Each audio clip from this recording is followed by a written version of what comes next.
Jawbreaker was released by Online Systems for the Atari 2600 in 1982. You navigate your way through a maze, controlling a set of teeth, eating dots, or candy bars as they're referred to in the manual, all the while avoiding these creepy-ass smiley faces that wander around the maze with you. There's a special item, referred to as the vitamin pill, that shows up periodically to grant you temporary invincibility, and turns the tables on the faces, allowing you to eat them, with the goal of being to clear the screen of all candy. It's not just a maze game, but it's heavily looked at as a Pac-Man clone.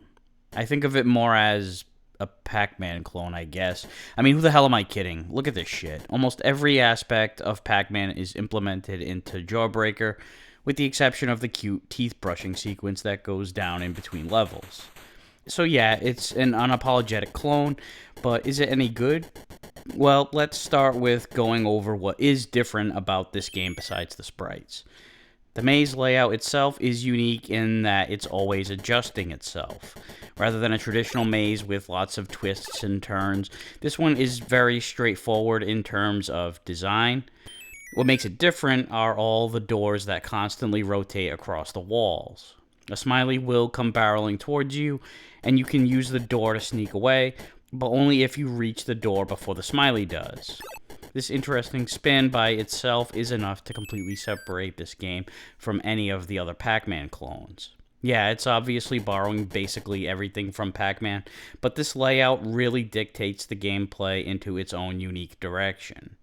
It has the same cat and mouse anxiety that you would get from most maze games like this, but it's even quicker paced due to the faces seemingly coming out of nowhere, especially when you have the smileys on the faster paced variation.